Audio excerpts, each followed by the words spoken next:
días. Uy, ya regresaron todos de vacaciones, casa llena. Feliz Día de Reyes. Paulina, hoy va a haber hoy va a haber rosca. A ver quién va a traer los tamales. Bueno, buenos días a todos y a todas. El día de hoy vamos a tener varios temas. El primero es quiénes quieren los precios con Profeco, Iván Escalante. Después vamos a presentar becas y la escuela es nuestra para este año con Mario Delgado, secretario de Educación, y Pamela, directora general del programa La Escuela es Nuestra.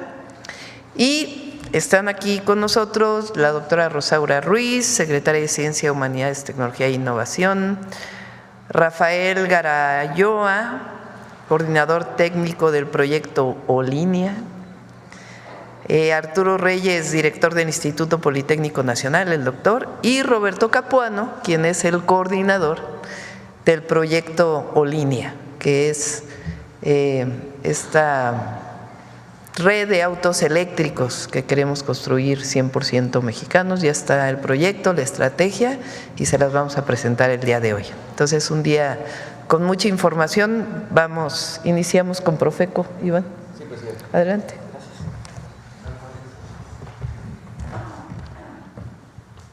Gracias. Buenos días a todas y a todos. Con su permiso, presidenta, comenzamos con la sección ¿Quiénes quieren los precios? Vamos a volver a presentarles la gráfica que presentamos el viernes con algunos comentarios. Aquí mostramos de nuevo cómo durante el sexenio de Felipe Calderón la gasolina en términos reales, en precio real, incrementó en 22.9%. Durante el sexenio de Enrique Peña Nieto se incrementó 42.8%, con toda la promesa que después de que se publicara la reforma energética iba a disminuir. Aquí están estas líneas. Cuando se presenta la reforma energética en agosto de 2013, la gasolina en términos reales costaba 19 pesos con 54 centavos. Y durante este tiempo, agosto, octubre hasta diciembre que se publica, comenzó la escalada hacia arriba de la gasolina hasta llegar a 26 pesos con un centavo, repito, en términos reales. En el sexenio del presidente Andrés Manuel López Obrador disminuyó en 5.2% y lo que llevamos de la presidencia de la doctora Sheinbaum disminuyó en 0.4%. Entonces, la volvemos a presentar para que todas y todos los mexicanos conozcan los precios en términos reales de la gasolina. Adelante, por favor. Que en el 2018 la gasolina estaba a 26 pesos. Lo que se hace es suponer que, o hacer una gráfica en términos reales, como si fueran los pesos del 2025. O sea, el poder de compra, se descuenta la inflación. Entonces, lo que equivaldría si midiéramos a pesos del 2025 a cómo hubiera estado la gasolina en el 2018, son 26 pesos. Relacionado con el poder de compra, con la inflación, son métodos que se utilizan en economía, que se utilizan, son precios constantes o precios variables, que toman en cuenta la inflación o no toman en cuenta la inflación. Adelante. Gracias, presidenta. Sí, y se analiza si en realidad el impacto es por el precio real o por la inflación, y aquí lo estamos demostrando. Adelante, por favor. Bien, mencionamos que ahora vamos a estar destacando los indicadores de ganancia de las gasolineras que venden más barato y más caro. Estas son las gasolineras por cada una de las regiones que venden más barata la gasolina regular. Destacamos la estación Bristoil en Guadalajara, Jalisco, que vende la gasolina en 22 pesos con 19 centavos y tiene un indicador de ganancia de 59 centavos por cada litro que vende. Igual aquí, por ejemplo, tenemos esta estación de Pemex en Avenida Astros, en Monterrey, Nuevo León, que su indicador de ganancia está en 68 centavos y aquí en el sur está Fulgas en Tuxtla Gutiérrez 60 centavos. Estas gasolinas están entre 22 pesos con 19 centavos y 23 con 99. A todas ellas les vamos a dar una palomita. Y aquí la que sigue son las gasolinas más caras. Son algunas gasolineras, no quiere decir que esto sea el precio en todo el país. Estas son las más altas y las que presentan el indicador de ganancia más alto. Destaca esta Chevron de Culiacán, Sinaloa, en 26 pesos con 80 centavos, pero por ejemplo esta Móvil y esta Mi Gasolina, una en Monterrey, Nuevo León y otra en Durango, ganan 4 pesos con 12 centavos por cada litro y en el segundo caso 2 pesos con 73 centavos. Y aquí está la información de cada una de las regiones, cuánto cuesta las gasolinas más caras. Les vamos a dar un tache. Adelante, en el caso de la gasolina premium, la más barata, Hidrocina en Coatzacoalcos, Veracruz, 23 pesos con 9 centavos. Y aquí está también el indicador de ganancia de cada una. Destacamos, ganan entre 58 centavos, 1.32, 1.17, 90 centavos por cada litro de la gasolina premium. Adelante. Palomita. Adelante. Y estas son las más caras que ahí volvemos a poner los indicadores de ganancia. 3 pesos con 85 centavos, 5.32, 3.39 por cada litro. La más cara, 27.99, Chevron en León, Guanajuato. Le vamos a dar un tache a esta y a todas las demás por cada una de las regiones. Adelante, seguimos con el diésel.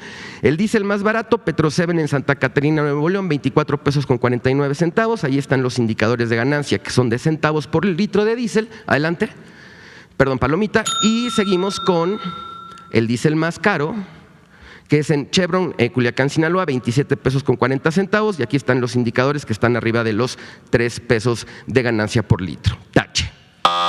Vamos a presentarles, aquí está en seguimiento al PASIC, al paquete contra la inflación y la carestía.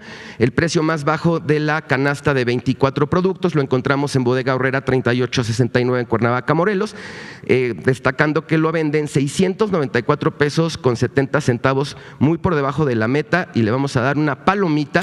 Y el más caro, 1,018 pesos con 40 centavos, Ley Otay en Tijuana, Baja California, le vamos a dar un tache.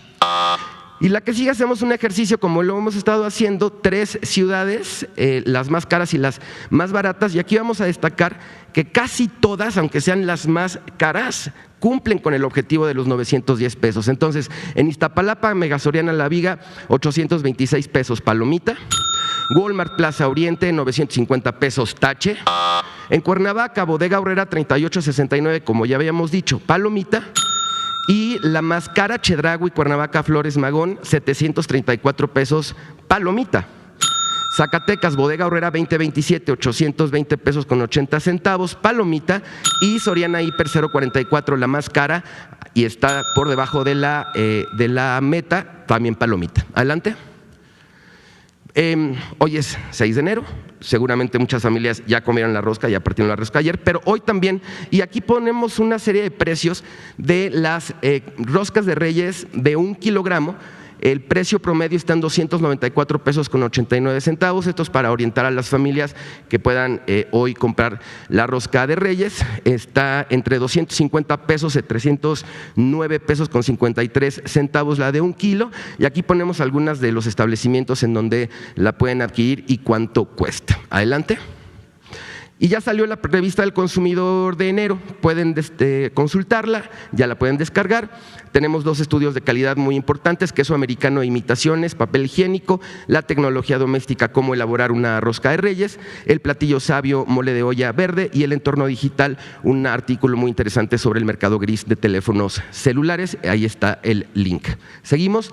Finalizamos con los consejos Profeco de la semana. 1, no cargues en las gasolinerías donde se vuelan la barda con los precios. 2, conocen dónde encuentras el mejor precio de la canasta básica. 3, paga tu rosca de Reyes a un precio accesible.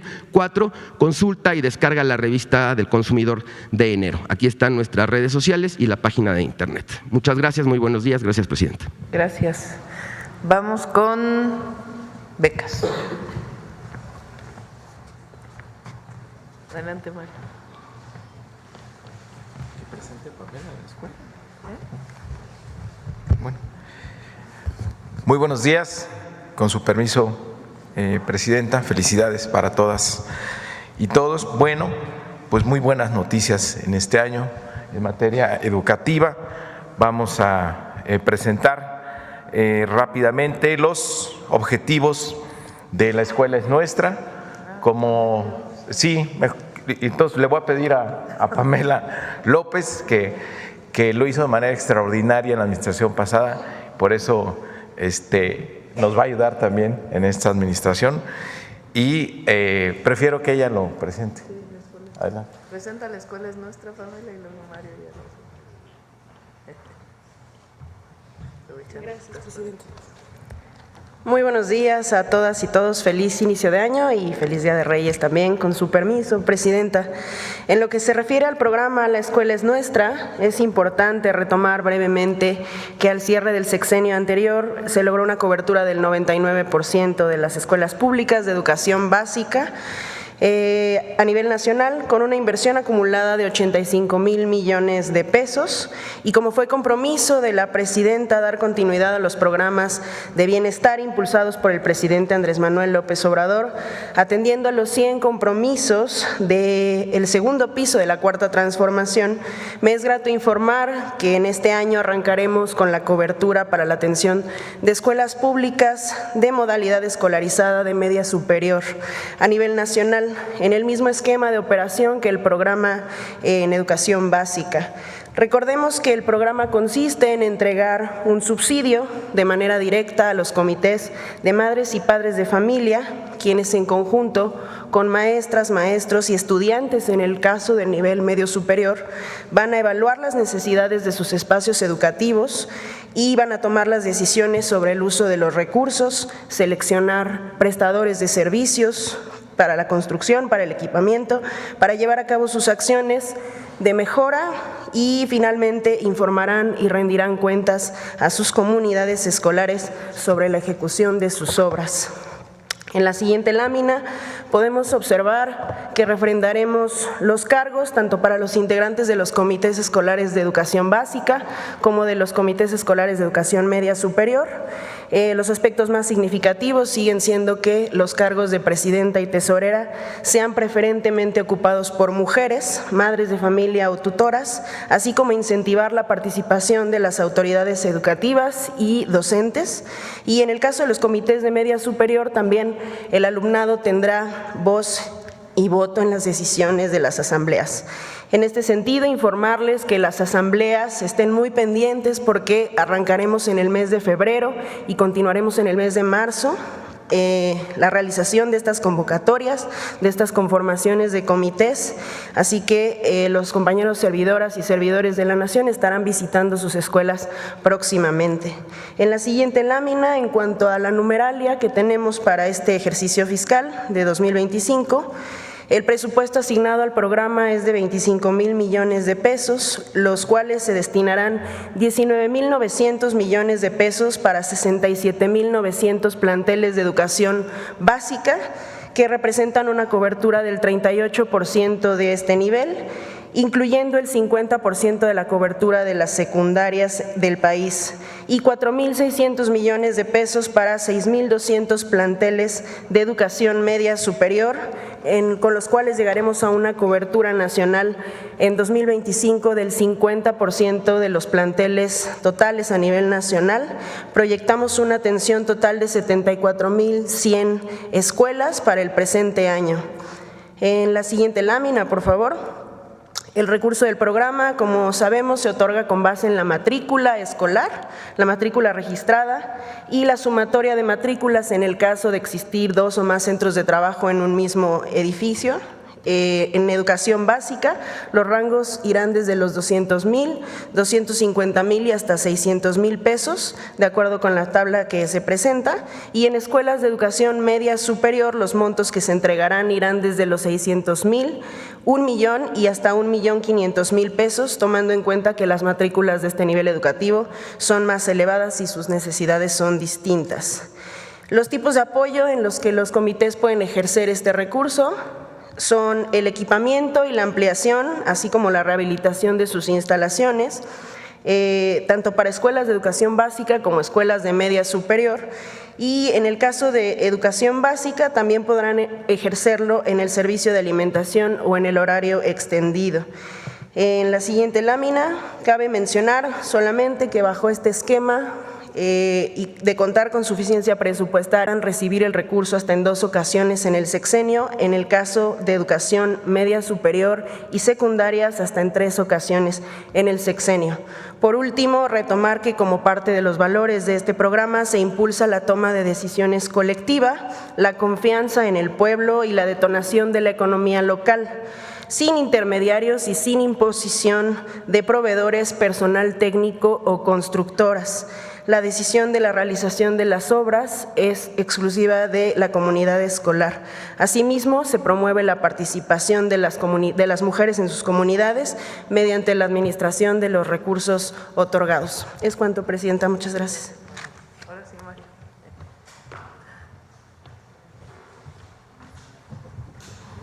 Muy bien, además hay que decir que este programa ha convocado nuevamente la presencia de los padres de familia en las escuelas. Entonces, así seguirá. Y en lo que toca a becas, pues ya tenemos el presupuesto autorizado en grandes números. La beca universal en básica, que ustedes saben será para secundaria universal, y ya hay un buen número también en primaria, va a ser un total de 9,436,907 becarios, con una inversión de 70,000 millones de pesos. En media superior, las becas Benito Juárez, 4,224,381 becarios, 40,000 millones de pesos la inversión. Y en educación superior, 409,000 becarios, con una inversión de 11,873 millones. En total, 122,000 millones de pesos se van a invertir en becas. La beca Rita Cetina, adelante por favor, se van a empezar a entregar a partir del 5 de febrero al 28 de marzo. Nuevamente vamos a convocar a las asambleas que se hicieron para informar sobre esta beca. Van a regresar los servidores de la educación, coordinados por Julio León, el coordinador nacional de becas, y se van a entregar los 5,7 millones de tarjetas a los beneficiarios de secundaria. Ahí tendremos la cobertura total de estudiantes de secundaria. Y en lo que toca a la beca Benito Juárez, los que ya tienen la beca se les va a depositar de manera regular, y a los nuevos, los que ingresaron a este ciclo escolar vigente, se van a registrar del 5 al 28 de febrero. Esperamos un registro aproximado de 1,8 millones de estudiantes. Ahí están los requisitos que se necesitan para inscribirse, está ir al sitio de la Secretaría de Educación Pública y registrar esos documentos.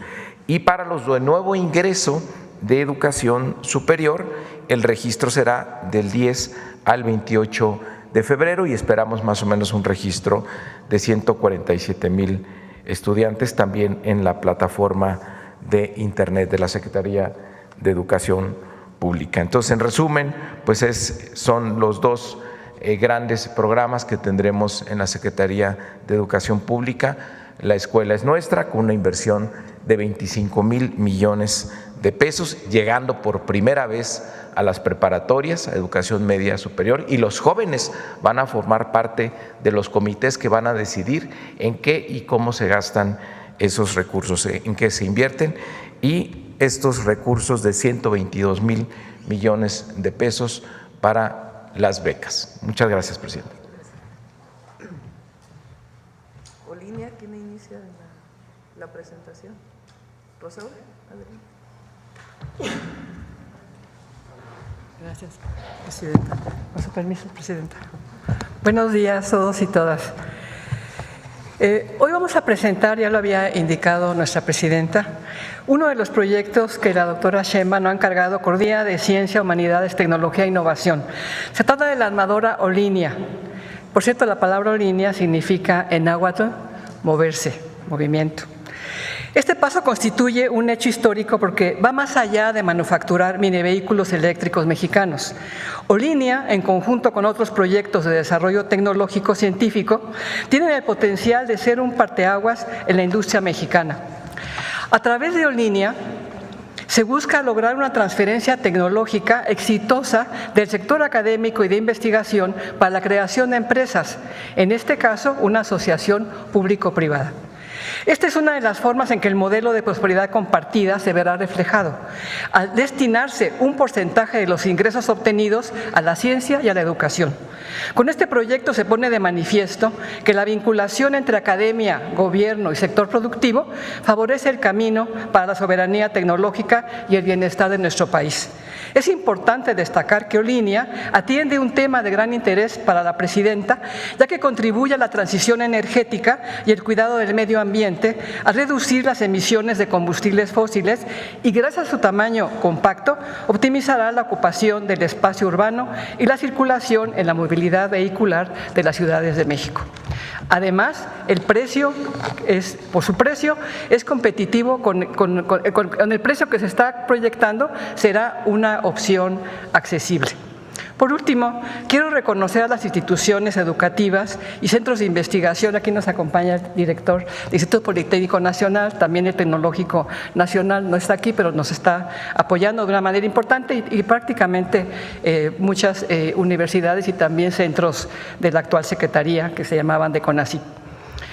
Decía que estos centros se han sumado a este compromiso de nuestro gobierno, ya que además de participar en el diseño y manufactura de Olinia, continuarán realizando la investigación y formación de especialistas en temas complejos, como son las matemáticas de alto nivel, la física cuántica, que hoy son indispensables para las tecnologías actuales, no solo el teléfono, no solo la computadora, los autos, muchas tecnologías requieren este tipo de avances. Por cierto, quiero mencionar que este año la UNESCO ha dedicado a la física cuántica el año 2025.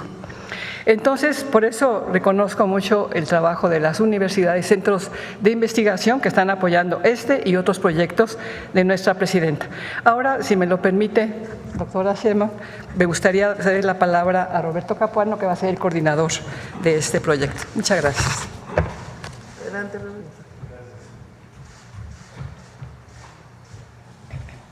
Gracias. Buenos días. Exactamente, si podemos regresar a la primera diapositiva. Muchas gracias y buenos días, presidenta, con su permiso. Gracias. El día de hoy les venimos a presentar el plan de desarrollo para la armadora Olinia. Olinia será la primera armadora mexicana de minivehículos desarrollados por ingeniería mexicana. Olinia ofrecerá una opción que se puede cargar en cualquier enchufe convencional.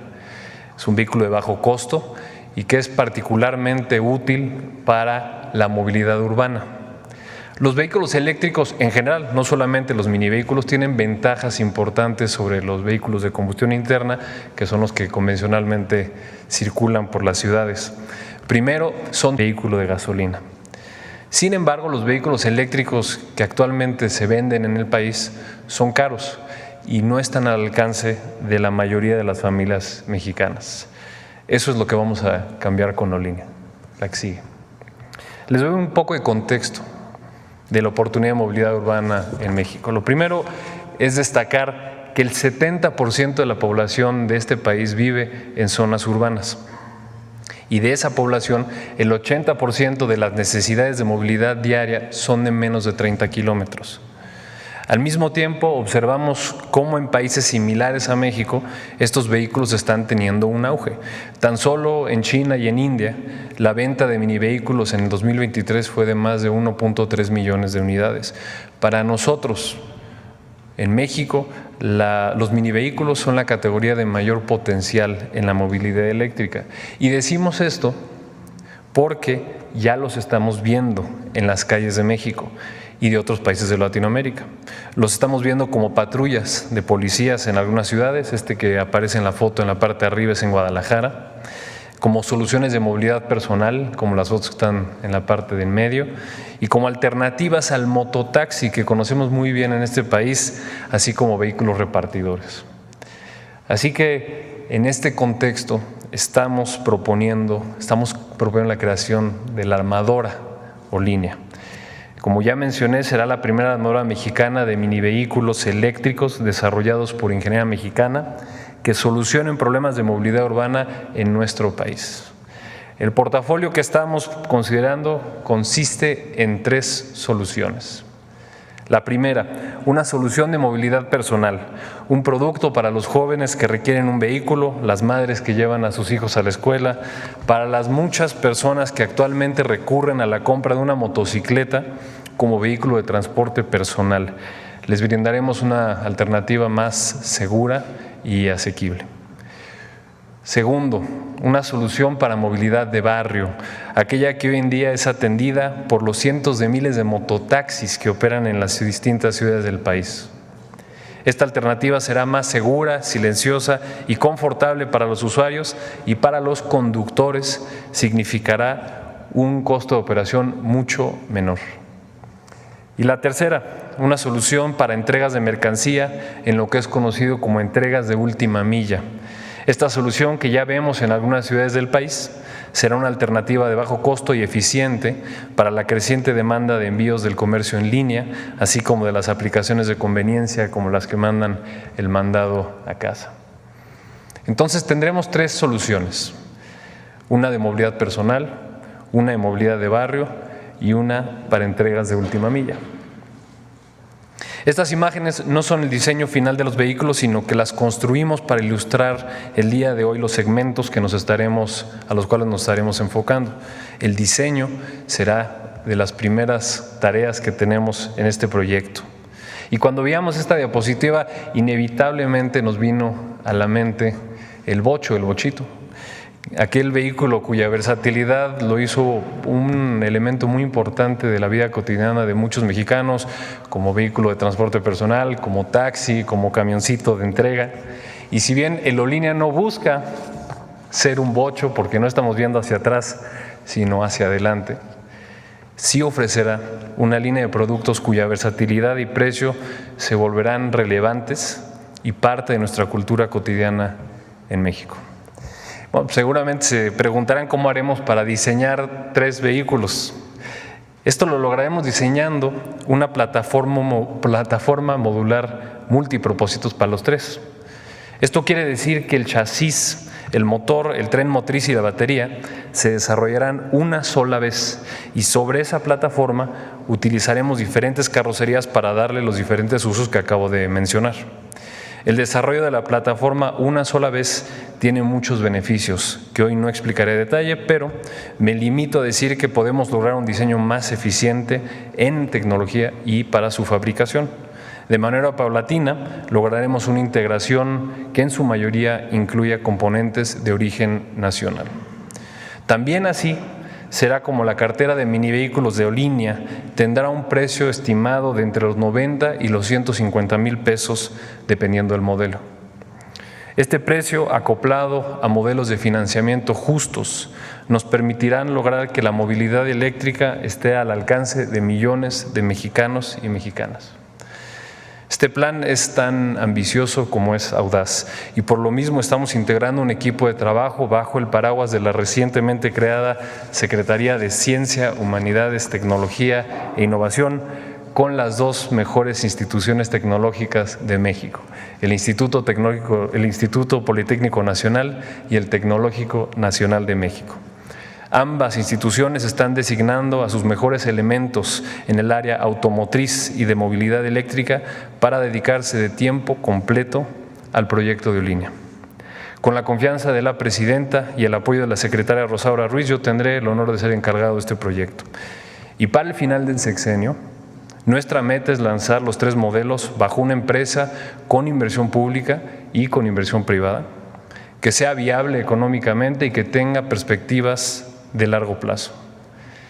Y ahora bien, para nuestro primer modelo, Presidenta, es que lleguemos al partido de inauguración del Mundial del 2026 en el Estadio Azteca en una Olínea. Muchas gracias. Atento a las preguntas. ¿Por qué no platicas cómo están juntando a los equipos del Poli?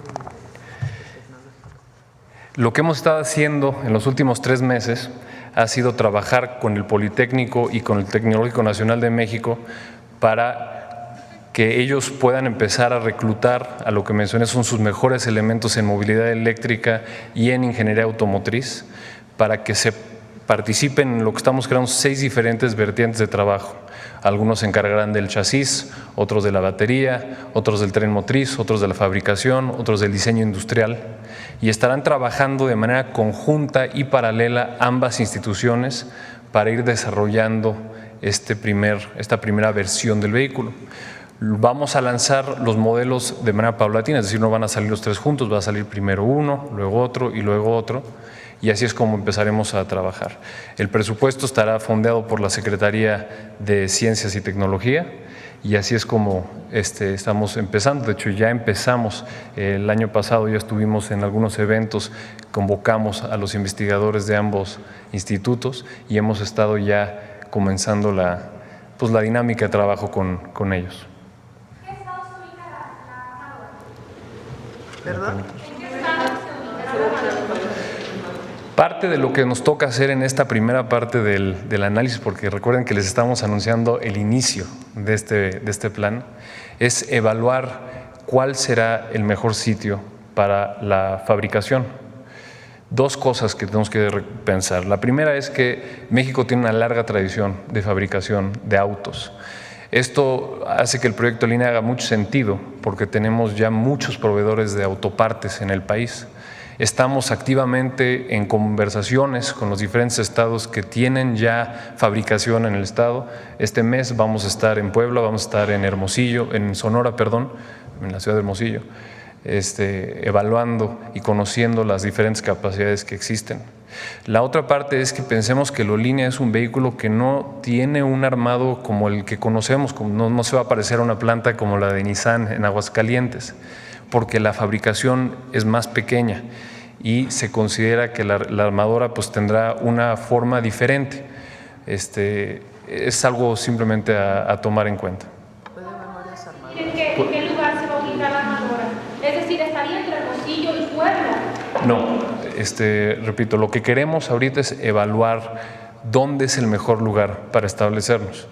Una de las cosas que este tipo de vehículos requiere por el costo tan bajo que tiene es que la fabricación de los componentes principales, el motor, la batería, se pueden hacer de manera centralizada, pero el ensamble del vehículo se puede hacer de manera local, es decir, que podemos pensar que haya diferentes fábricas o ensambladoras del vehículo en diferentes regiones del país.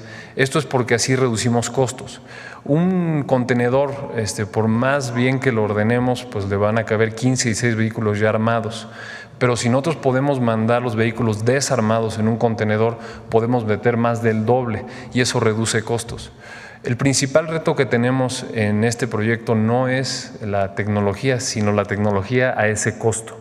Y eso quiere decir que estamos haciendo una evaluación de abajo hacia arriba, estamos pensando cómo desde primeros principios, cómo podemos construir este vehículo de la manera más barata posible, en la mejor calidad posible. Entonces, no estoy diciendo que vamos a estar en las ciudades, sino que estamos evaluando y que activamente estamos en comunicación con estos estados para asegurarnos que estamos revisando todo lo que tenemos que revisar antes de que se tome esa decisión. ¿Clústeres en lugares donde hay clústeres ya? ¿La inversión inicial cuál será para la armadora? Se asignó un presupuesto de 25 millones de pesos que se dividirá entre las 2 instituciones. Esto es aparte de lo que cuesta el salario de los investigadores. Pero es importante mencionar que estamos haciendo los cambios necesarios para que los investigadores puedan dedicarse de tiempo completo y no haya problemas pues, con el sistema de investigadores que hay en el país. Ese es el presupuesto que tenemos para este año. ¿Se apoyarán en clústeres mexicanos que ya están trabajando con armadoras? Sí, estaremos, lo que estamos haciendo es, insisto, identificando los jugadores que existen en el país y buscando la manera más efectiva de trabajar con ellos. Algo que ha sido muy pues, emocionante para los que estamos involucrados en el proyecto ha sido el gran interés que nos hemos encontrado de la industria, de los jugadores, de la academia, de participar y volverse parte de esta iniciativa. Entonces la respuesta es sí, estamos buscando activamente trabajar con lo que ya existe de industria en el país. Sí. ¿De este tipo de vehículos? Como anuncié 3 diferentes modelos o 3 diferentes usos. El costo estimamos que tendrá un rango entre los 90 y los 150 mil pesos dependiendo del modelo. Entonces podemos pensar que el más barato será el de movilidad personal y probablemente el que tenga un mayor costo será el de envíos de última milla. En ese rango estamos buscando caer. ¿Cuándo sale al público? Comercialmente, ¿cuándo sale al público? Adelante. Comercialmente, ¿cuándo sale al público? Nosotros buscaremos que pronto, lo más pronto posible, podamos estar ofreciendo este vehículo al público. Aquí adelante, por favor. O financiando, que esté interesado en financiar este modelo? Aún no, para el financiamiento, pero el proyecto menciona que tenemos diferentes ejes de trabajo. Cada eje de trabajo tiene participantes de la iniciativa privada, ya sea a título personal o como empresa, que serán las entidades con las que estaremos colaborando para asegurarnos que hay una conexión entre el mundo de la investigación y la iniciativa privada y el mercado, ¿no? Esperamos que más adelante, cuando el proyecto tenga ya los números más asentados, podamos entonces empezar a buscar socios, inversionistas para esta iniciativa. Aún no. ¿Para cuántas plazas están considerando? Aquí adelante había otra pregunta. ¿Seguimos? Yo estoy preguntando, ¿este proyecto cómo va a contribuir a la reducción de la huella de carbono? Es una muy buena pregunta. La movilidad eléctrica es una manera muy elocuente, muy clara de reducir las emisiones de gas de efecto invernadero que tiene nuestro país. Una parte importante de nuestras emisiones vienen de la quema de gasolina que se utiliza en los vehículos, en los coches de las calles del país. La movilidad eléctrica permite que la electricidad venga de fuentes limpias y de esa manera se pueda reducir la huella de carbono de la flota vehicular que tengamos operando en el país. También es muy importante pensar que el humo de manera local, el escape, eso no existe en la movilidad eléctrica, no suelta humo. Entonces también de manera local el beneficio es muy evidente. Muy bien, seguimos.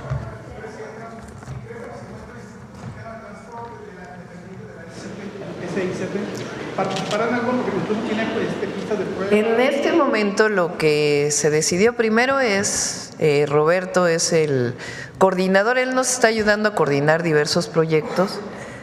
Roberto fue director de Metrobús cuando fui jefa de gobierno y después él se encargó de resolver muchísimos problemas dentro del sistema de aguas de la Ciudad de México. Generó un sistema que permitió que aun cuando se redujo el agua del sistema Cutzamala no se sintiera tanto en la ciudad porque permitió distribuir el agua y disminuir fugas de manera muy importante.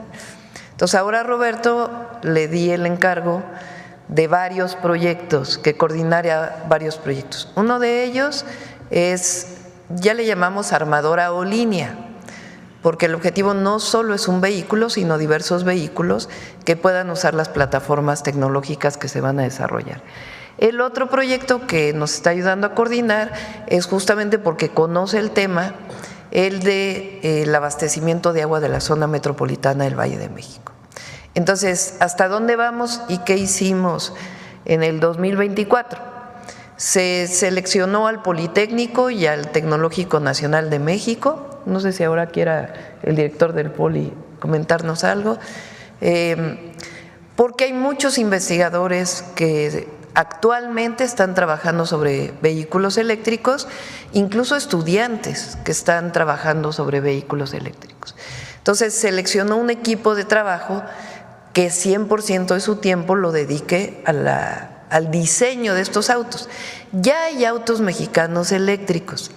El tema que tienen es que la mayor parte de las piezas las importan. Es que es muy riesgosa.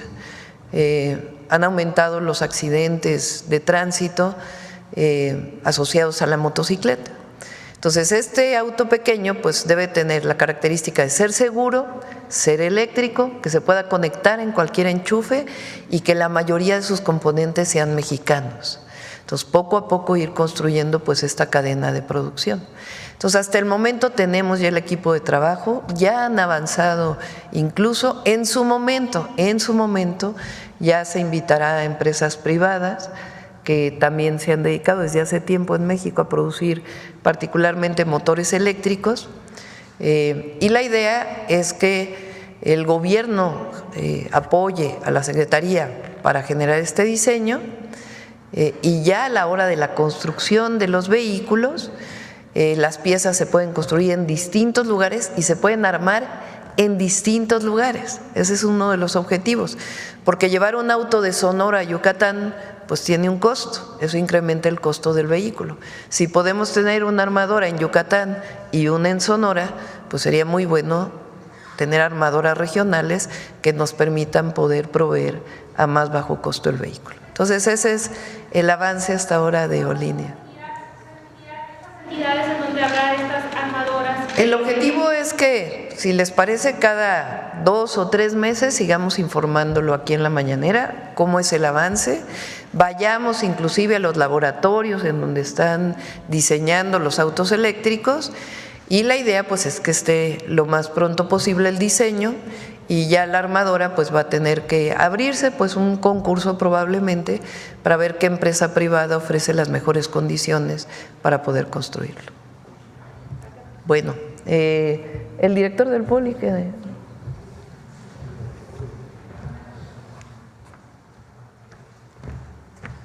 Presidenta, buenos días.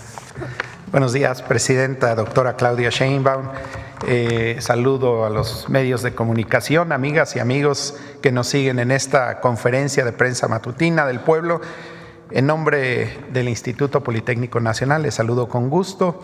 Quiero decirles que desde que nuestra presidenta anunció el desarrollo del auto eléctrico Línea, proyecto que puso en manos del Instituto Politécnico Nacional y del Tecnológico Nacional de México, el Politécnico convocó de manera inmediata a sus profesores e investigadores expertos en electromovilidad y distintos campos asociados, ya que tenemos varias escuelas superiores que se dedican a esta área, que tienen carreras específicas, posgrados también, y centros de investigación que están dedicados a cuestiones de movilidad, cuestiones de electromovilidad también.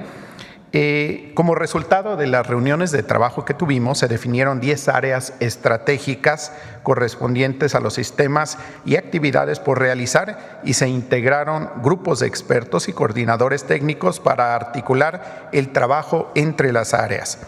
Quiero resaltar y reconocer, Presidenta, que además de estar trabajando en la propuesta de diseño y desarrollo del vehículo, el Instituto contribuirá a sentar las bases de un ecosistema favorable al desarrollo de vehículos eléctricos en nuestro país. Para ello va a elaborar 2 proyectos paralelos, un análisis de mercado y un plan de negocios, así como el anteproyecto de plantas o una planta de vehículos ligeros eléctricos en México. Esto lo hacemos a través de una de nuestras secretarías más grandes que tenemos en el Instituto Politécnico Nacional, la Secretaría de Innovación, que tiene un área de estrategia que se llama Tecnópoli, Inteligencia y Prospectiva, que nos permite hacer todo un análisis del ecosistema que existen en diferentes ciudades, en diferentes estados de la República Mexicana, para definir dónde se puede localizar de mejor manera alguna planta en específico. Esto lo hacemos con diferentes empresas e inclusive con el mismo Politécnico, para saber dónde debemos de situar nuevas unidades también para enseñanza que podamos abrir.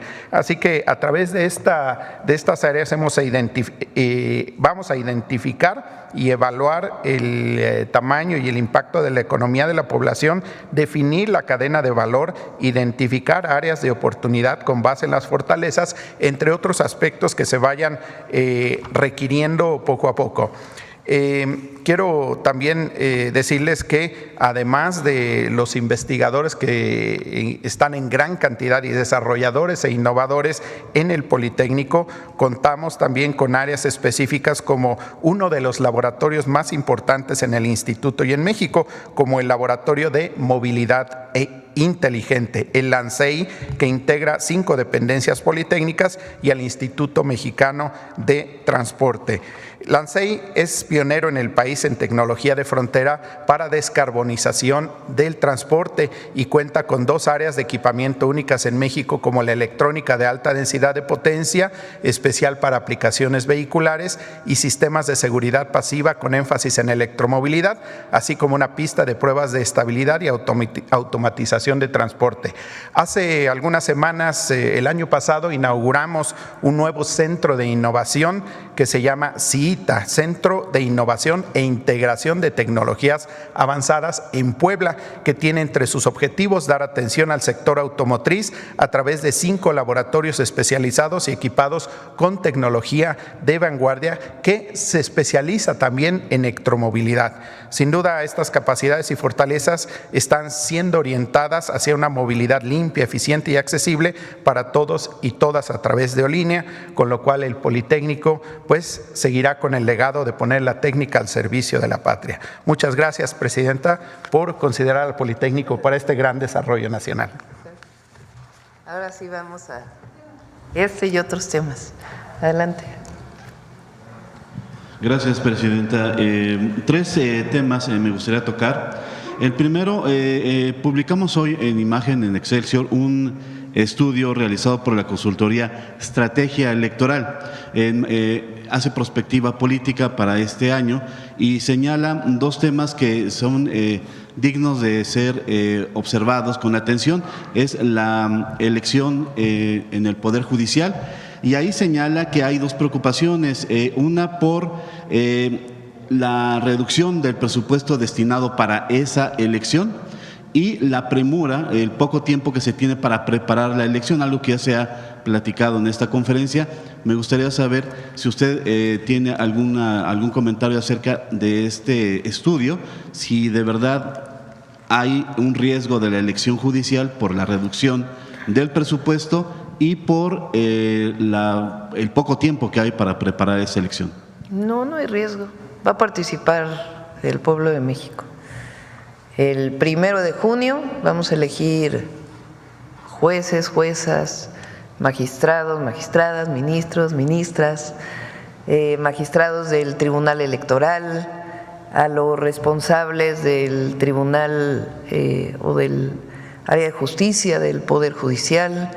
Es decir, vamos a elegir entre todos y entre todas al Poder Judicial. Y no veo riesgo. Esta semana me reúno con el Instituto Nacional Electoral.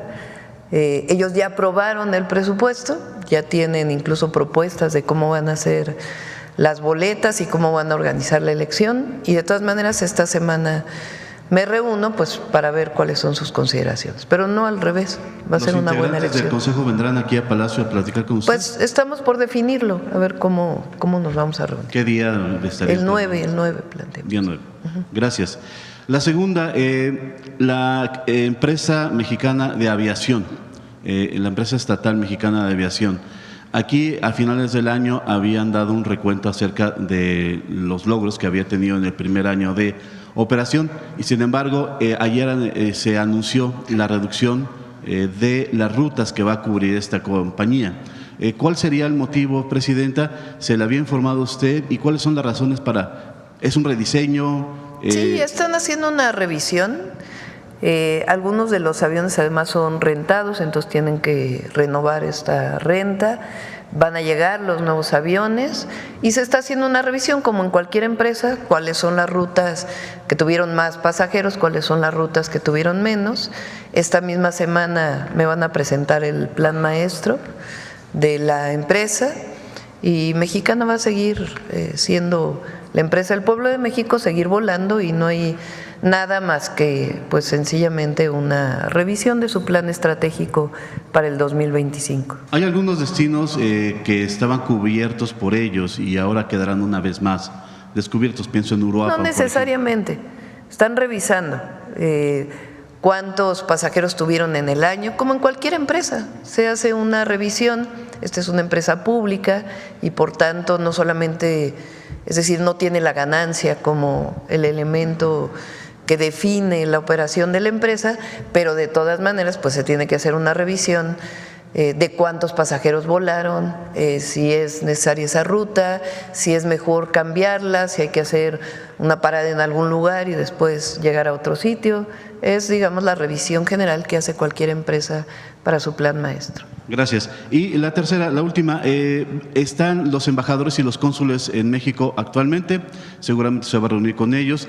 En esta me gustaría saber cuáles son las directrices que se le van a dictar a cónsules y embajadores sobre el tema de los Estados Unidos en primera instancia, cuál va a ser la política que va a tener el gobierno mexicano ante el próximo gobierno de los Estados Unidos, y también tiene que ver con el tema de relaciones exteriores. En Venezuela está por tomar posesión el presidente en turno. Usted había dicho durante la época de la transición que para hablar acerca del proceso electoral en Venezuela iba a esperar usted que se dieran a conocer las actas de la elección en Venezuela. Estas no se dieron a conocer y ya estamos a puerta de la toma de posesión del próximo presidente.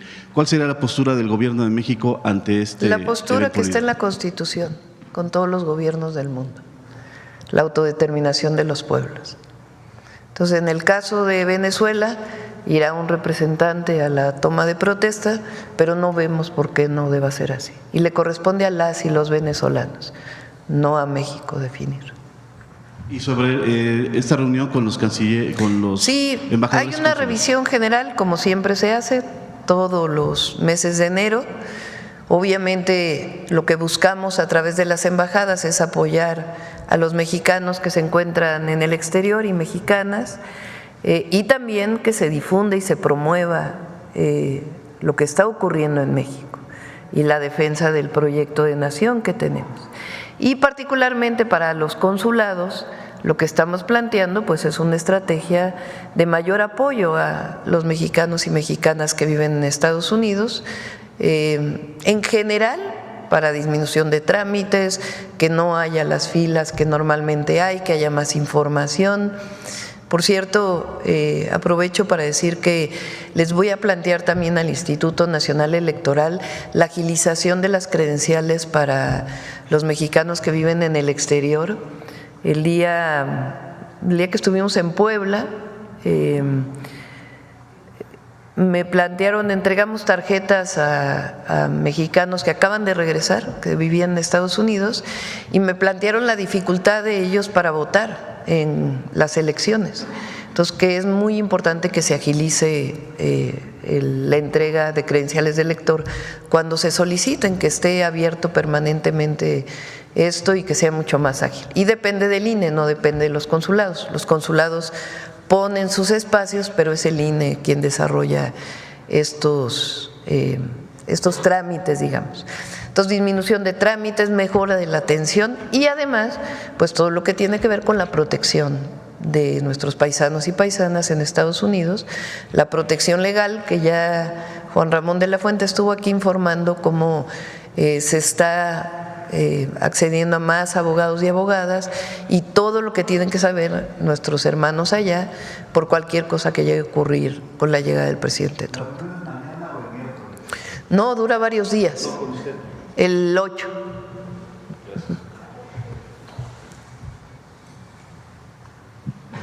Buenos días, Presidenta. Vicente Serrano, conductor de Sin Censura TV en YouTube, en Facebook y en Twitter, bueno, en X, antes Twitter.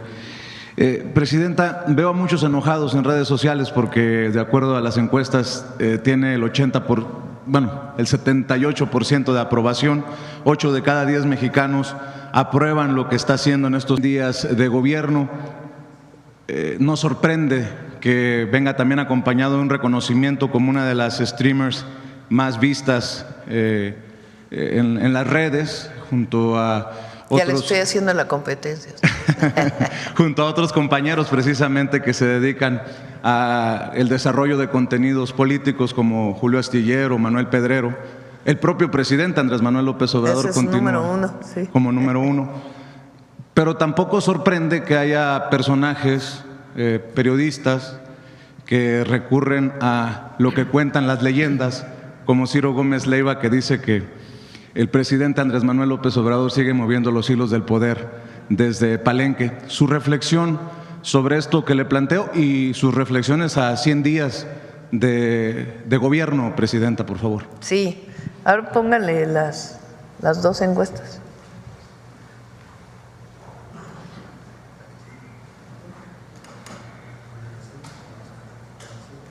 La otra.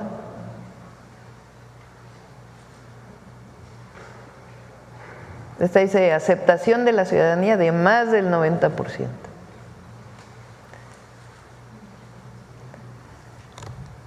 Lo que llama la atención es el enojo. No sé si se han dado cuenta por qué está ocurriendo esto.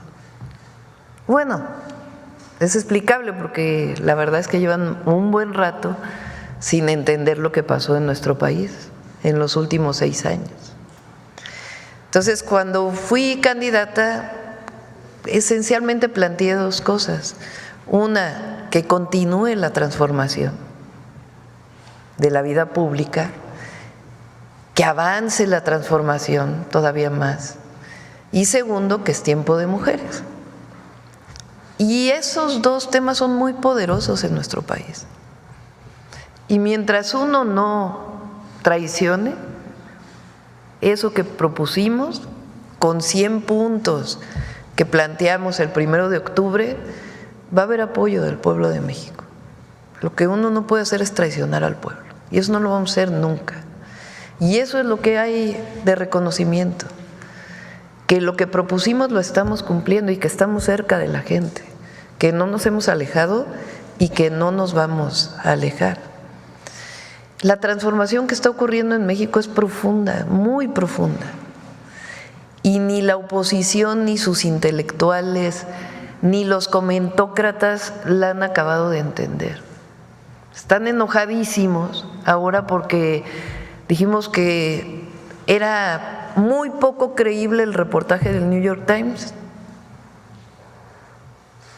Entonces, hagan de cuenta que no sé qué les dijimos. No, que cómo la presidenta dice, pues, ¿cómo en un periódico como el New York Times, que saca un reportaje que es poco creíble, no vamos a tener derecho de réplica? Nada más que el derecho de réplica lo hacemos aquí, en la mañanera del pueblo. Y así vamos a seguir con el derecho de réplica. Hoy salen 3 periódicos de circulación nacional que ya ahora el mayor problema, o a lo que se dedica la delincuencia organizada ahora, es el tráfico de personas. Ahora ya pasaron de la droga a… Por supuesto que se combaten los delitos y estamos buscando la cero impunidad y la atención a las causas. Y luego uno lo lee y dice, ¿qué fuente dice eso? ¿Dónde están los datos? ¿Por qué sale en 3 lugares al mismo tiempo, en 3 periódicos? Fuentes de inteligencia dicen ahora. Bueno, ¿cuáles son esas fuentes de inteligencia? Pero resulta que está vinculado con el tema de migración, que es uno de los temas centrales que el presidente Trump ha planteado como uno de los temas de trabajo entre México y Estados Unidos. Entonces, ¿por qué saca el New York Times ese reportaje que no es creíble? ¿Por qué ahora resulta que ahora el gran tema es cuando la disminución de personas que llegan a la frontera norte, hoy fueron menos que lo que fueron la semana pasada, por diversas razones y entre otras el trabajo humanitario que estamos haciendo? Y la comentocracia es una cosa impresionante, que no hay democracia en México, que… ¿Cómo fue que dijo Aguilar Camín? Que la democracia, que a través de la democracia se llegó al autoritarismo. pero él tiene derecho a escribir lo que quiera, hay derecho de reunión, derecho de manifestación, derecho de escribir lo que se quiera, derecho a criticar a la presidenta, burlarse de ella, porque así hay muchos cartones que me dictan desde Palenque, ya dejen descansar al presidente López Obrador, por favor, está escribiendo, creo, su libro. Entonces, no entienden qué pasó. Y la verdad es que hay una unidad muy grande entre el gobierno y el pueblo, y va a seguir habiendo, esa no la vamos a traicionar. Y eso es lo que se refleja en estas encuestas. O sea que podremos definir sus primeros 100 días con se está cumpliendo lo que se prometió. Sí, en la Cuarta Transformación los compromisos se cumplen.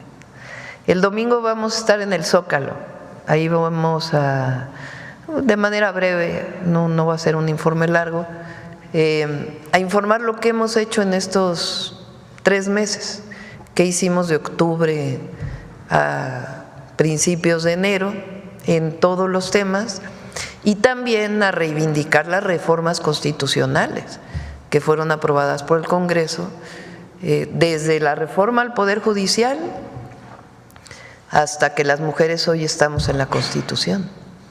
Presidenta, con la conexión que tenemos en Sin Censura con la comunidad en Estados Unidos, con la comunidad migrante, de hecho dicen que nunca se deja de ser migrante y su servidor ha sido migrante desde los 18 años, se ve con buenos ojos, al menos así lo percibo, que usted constantemente esté haciendo referencia a los paisanos en Estados Unidos.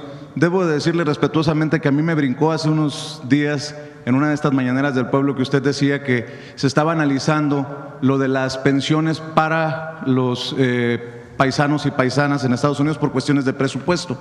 Por eso mi pregunta que le voy a plantear. ¿Qué presupuesto se ha pensado o hasta dónde se tiene visualizado esta defensa legal ahora que Andrés Manuel López Obrador allá en Chicago? ¿Con qué se va a trabajar? Porque no es fácil decir los vamos a defender legalmente ante estas situaciones en Estados Unidos. ¿Qué le han planteado? ¿Qué es lo que se ha visualizado, Presidenta? Sí, se aumentó el número de, pues en realidad no se contrata abogado por abogado, sino bufetes de abogados que ayudan a la defensa de los mexicanos y mexicanas que están allá y además dan información permanentemente. Entonces, vamos a destinar lo que sea necesario para apoyar a nuestros hermanos y hermanas que están en Estados Unidos. Y después hay muchas redes de voluntarios también, de muchos migrantes que hoy son abogados, que están allá en bufetes y que dan también su trabajo voluntario. Entonces son las dos cosas, ampliar el número de abogados que se estaban contratando a través de este esquema y por otro lado seguir ampliando las redes de voluntarios que apoyan a mexicanos y mexicanas que están allá y también dar información para que en caso de que llegaran a tocar a su casa, que no creemos que llegue a tanto, pero bueno, que se tenga toda la información, que llegaran a su lugar de trabajo, qué deben de hacer, cómo deben de afrontar una situación así y a dónde deben de llamar. El call center que planteamos que existe, una parte está en Tucson, lo estamos ampliando aquí en México, que esté vinculado con el que está allá, para que pues la cantidad de llamadas que vayan a hacer de todas maneras estén contestando y ya muy pronto va a estar también la aplicación para que nuestros paisanos tengan toda la información. Nosotros estamos a unos días de iniciar una gira por los 50 estados de Estados Unidos buscando la voz del migrante. ¿Se le puede decir entonces al migrante que hay que volver a tener confianza en su consulado? Por mucho tiempo, de hecho, se le criticaba que había un trato que no llegaba a ser al nivel de la 4T, del humanismo mexicano.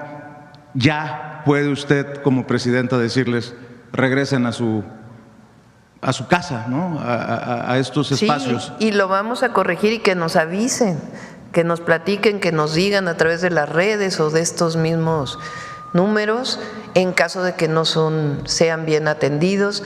Uno de los planteamientos que le voy a hacer a los cónsules, que ya se los hizo el canciller, es que tengan un día de audiencia pública, ellos y ellas, porque es la manera en que ellos van a saber está funcionando o no está funcionando el consulado, qué problemas tienen, qué otros servicios se tienen que abrir. Solamente escuchando a quien se acerca al consulado, pues pueden tener una mayor percepción de cómo se está llevando a cabo su trabajo. Entonces, es una de las tareas que vamos a desarrollar, entre otras. Presidenta, para cerrar, si me permite, algo que quedó pendiente de algunos planteamientos que le hacía el presidente Andrés Manuel López Obrador era en relación a los hospitales privados, al acceso a la salud, pero en los privados de los mexicanos. Venía de un planteamiento muy personal, discúlpenme si lo traigo nuevamente a colación, la muerte de mi padre, con lo que considero fue una negligencia médica en el Hospital San José, en Navojoa, Sonora. Y bueno, la familia dueña de este hospital, ni una disculpa con la familia de su servidor. Se van a cumplir 2 años de la muerte de mi padre y recuerdo que le había planteado al presidente cómo puede defenderse de estos cobros excesivos, de este actuar negligente y abusivo, pues, de estas instituciones de salud privada, entendiendo que después de que hice la denuncia de la muerte de mi padre, se me vino una avalancha de denuncias precisamente sobre ese hospital San José en Navojoa, Sonora, en donde, por cierto, está a punto también de inaugurarse una gran clínica del IMSS, Bienestar allá, y creo que va a ayudar en mucho. ¿Por qué pareciera que es tan complicado hablar de esto que a todas luces es un abuso contra el mexicano de a pie, que muchas veces tiene que hasta empeñar su casa o deshacerse de lo poco que tiene para salvar la vida de un ser querido? Sería muy difícil pensar en un quién es quién en la salud, Presidenta. Bueno, primero, obviamente, seguimos fortaleciendo las instituciones públicas, porque el objetivo es que quien tenga recursos pueda ir a una entidad privada, pero que tenga la mejor atención en cualquier unidad de medicina pública. Entonces, seguimos trabajando en ello y lo vamos a consolidar en el 2025. Ahora, no sé, Iván, si en el caso de hospitales privados vinculados con Secretaría de Salud pudiera haber un esquema también de presentación de quejas, de cuántos hospitales, cuántas quejas hay. Lo podemos revisar, pero en realidad las quejas se radican en CONAMED, pero lo podemos... A ver, explícale. Nosotros atendemos de primera instancia a todas y a todos los consumidores cualquier queja que tengan, pero por ejemplo en particular en temas médicos, si nos llega a nosotros lo trasladamos a CONAMED, como por ejemplo si llegara alguna queja de algún servicio bancario, lo canalizamos a Conducef. Sí podemos darle seguimiento y lo que podemos hacer es como revisar en cuanto a precios, por ejemplo, Presidenta, el tipo de servicios que da cada uno de los privados. Es que hasta el momento solamente a través del arbitraje es la respuesta que podría tener un mexicano de a pie, pero en realidad no hay una defensa a cuánto te cobra el hospital por una gasa o por una jeringa. Presidenta, básicamente es a contentillo y pues a lo que quieren, ¿no? Lo revisamos con gusto, vemos hasta dónde llegan las atribuciones de Profeco y por lo menos que se presente para que pues se haga visible cuánto cuesta en uno y otro lugar. Le agradezco mucho, muchas gracias, Presidenta. Por acá. Buenos días, Presidenta. Aurora Castillejos, Canal 14, SPR, Altavoz Radio. Preguntarle, el fin de semana visitó Hidalgo y ahí anunció que la termoeléctrica del municipio de Tula será reconvertida para usar gas natural en lugar de combustóleo. ¿Cómo es que se va a llevar a cabo y qué es lo que están esperando de beneficios en torno a este tema? En Tula vamos a hacer varios proyectos, por un lado, y por otro lado, hay varias plantas ya muy antiguas de Comisión Federal de Electricidad que usan combustóleo, que en la medida que están trabajando, todavía falta cerrar algunas, las coquizadoras de las refinerías, pues ya no se va a producir tanto combustóleo. Entonces, el gas natural pues tiene menos emisiones que el combustóleo de distinto tipo, emisiones contaminantes y también las que provocan el cambio climático. Entonces, en el plan de CFE para los próximos años está la reconversión de varias plantas de combustóleo a plantas de ciclo combinado de gas natural. Además, el ciclo combinado aumenta su eficiencia porque son dos formas de generación. En una termoeléctrica convencional es solamente una planta de generación eléctrica y en un ciclo combinado hay una turbina y luego hay una planta termoeléctrica que usa los gases de la turbina de gas, entonces aumenta la eficiencia. Entonces en Tula va a haber una planta de ciclo combinado, va a haber la sustitución y ya le voy a pedir a Emilia y a Luz Helena que vengan para poder explicar este plan. Entonces en Tula es esta sustitución, también Roberto con el plan de acceso al agua de la zona metropolitana del Valle de México junto con Efraín Morales nos están ayudando al plan de saneamiento del río Tula. Tula es uno de los ríos más contaminados por los distintos afluentes, porque todavía hay una parte de las aguas de desecho de la zona metropolitana del Valle de México que llegan allá sin ser tratadas y por distintos afluentes y también porque los municipios tiran el drenaje en el río Tula. Entonces, se está haciendo un plan de saneamiento del río para pues limpiarlo y que esté en otras condiciones. También se está haciendo un plan para que mejore la planta de tratamiento de agua de la refinería de Tula, además de la coquizadora, es decir, son varios planes. Y por otro lado, ahí en Tula hay el terreno aquel que compró Calderón para la refinería y hay en una parte, no exactamente en Tula, es en un municipio que está pegado a Tula, ahí se está terminando de construir el hospital del IMSS y ahí se va a hacer un centro de economía circular, se llama, que son distintas plantas de reciclamiento de basura, de residuos de la construcción, que permita pues mejorar toda la condición ambiental de la zona.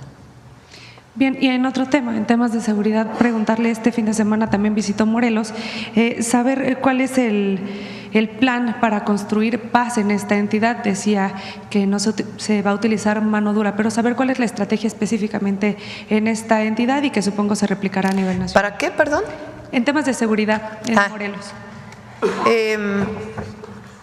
Bueno, Morelos es muy especial porque todavía tiene el fiscal,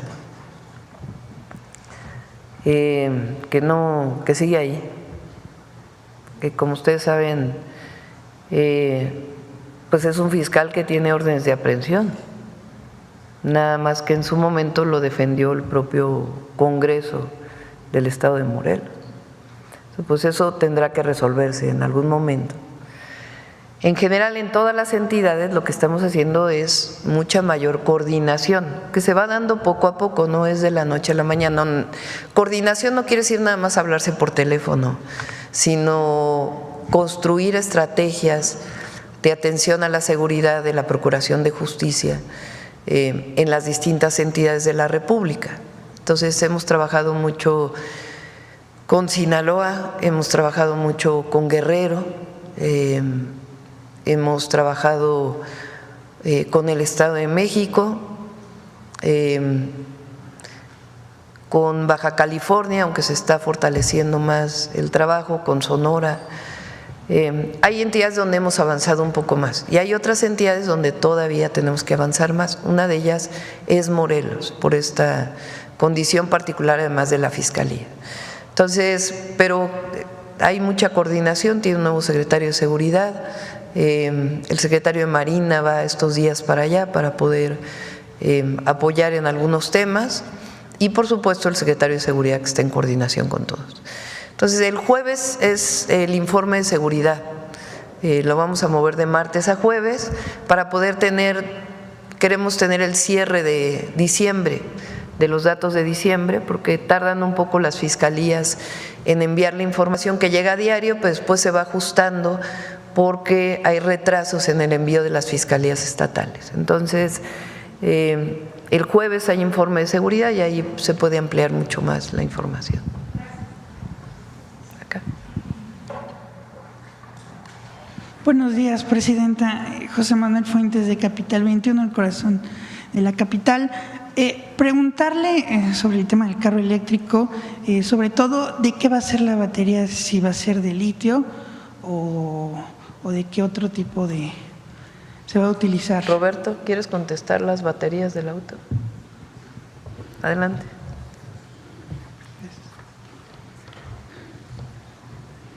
Nuestra intención es que las baterías sean de litio. El litio, que es el mismo material que tenemos todos en nuestros celulares, el mismo tipo de batería, tiene lo que se llama una densidad energética mucho mayor. Uno de los elementos más importantes que debemos de cuidar en un vehículo eléctrico es que tenga suficiente rango. Rango quiere decir que con una carga, ¿cuánto puede recorrer? Entonces, para darle mayor rango al vehículo, la mejor alternativa es el litio. Muchas gracias. En otro tema, Presidenta, que también tiene que ver con lo de Profeco, el presidente de la Organización Nacional de Expendedores de Petróleo en Hermosillo recordó que el precio de la gasolina es libre, por lo que se va a checar jurídicamente si la Profeco puede poner este tipo de lonas. ¿Qué opinión le merece, Presidenta? Pues que den la gasolina al precio que debe ser. O sea, ¿a poco es libre que cobren 27 pesos el litro? Pues no. Digo, lo pueden hacer, pero para eso está el quienes quieren los precios. Entonces, es importante que no haya abusos, Por eso, aquí se plantea además, otro que están enojadísimos. O sea, si uno toma en cuenta la inflación de cada año, del 2019, 2020, y se la pone, digamos, al precio de la gasolina del 2018 y va poniéndole el aumento de la inflación, que fue a lo que nos comprometimos en su momento el presidente López Obrador y su servidora, de que en términos reales no aumentaría, es decir, que solo aumenta, o lo máximo que puede aumentar, pues es la inflación respecto al valor que tenía en el 2018. Entonces, si uno va contando la inflación de cada año, el precio que tiene la gasolina en enero del 2025 es menor que incluso si se considera el aumento de la inflación de cada año. Pero están enojados, no sé por qué.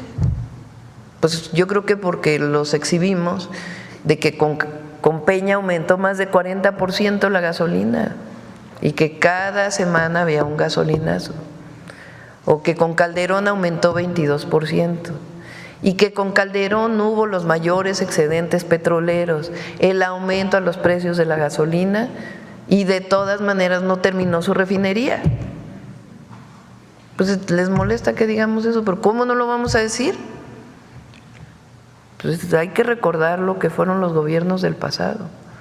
Y como dice, bueno, ahorita que hay que recordar lo de los gobiernos del pasado, también quiero preguntarle su opinión, porque el gobierno de Enrique Peña Nieto ocultó en 2014 los registros de las liquidaciones que recibieron Carlos Salinas de Gortari y Ernesto Zedillo como titulares de la Secretaría que fue desaparecida, de Programación y Presupuesto. En una nota de Milenio mencionan que incluso llegaron a cobrar más de 3 millones al mes, Presidenta. Bueno, así eran las pensiones de los expresidentes, ¿no? No sé en particular esta liquidación que mencionas, que si hay la información pues hay que darla. Pero el tema pues son las pensiones a los expresidentes, y esas pues ya no hay. Es la del ISSSTE y la de Bienestar. Ya si ellos quieren, se pueden registrar. Ah, sí, como Cuadri. A lo mejor pueden ir ahí a un centro de registro. Pues se registran cada bimestre, se abren de nuevo los registros. Muchas gracias, Presidenta. Sí. Bueno, acá. Presidenta, Dalila Escobar de Proceso. Primero, bueno, preguntarle sobre lo que sucedió también con la detención del alcalde de Frontera Comalapa, José Antonio Villatoro. Esto, bueno, por delitos de homicidio, desaparición forzada, en fin, algunos otros que están relacionados también con las cuestiones de corrupción. Y sabemos en un estado donde se ha situado una cuestión de crimen durante los años anteriores. Primero, preguntarle qué información tiene sobre este hecho. Está relacionado precisamente con el tema de las acciones que están teniendo para contener, por ejemplo, a los grupos criminales. Es una acción que tomó la Fiscalía de Justicia del Estado de Chiapas. El jueves quizá puedan dar más información.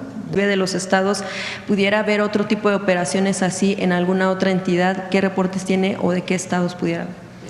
Esto proviene de las investigaciones. No es que haya presuntamente un presidente municipal no. Esto viene de investigaciones que se hicieron, sea por extorsión, sea por algún homicidio, por alguna desaparición. Entonces, al hacer las investigaciones, ahí sale la posible colusión de algún servidor o algún funcionario público, porque no se les puede llamar servidor público, ni un funcionario. O quién sabe, porque tampoco funcionan, ¿verdad? No sé cómo les podemos llamar cuando hay colusión con el crimen, pues delincuentes, presuntos, porque se tiene que demostrar su inocencia, que por cierto, bueno, entonces viene de las investigaciones. Si hay colusión de alguna autoridad, pues entonces se sigue la investigación y tiene que haber suficientes pruebas para que un juez otorgue una orden de aprehensión.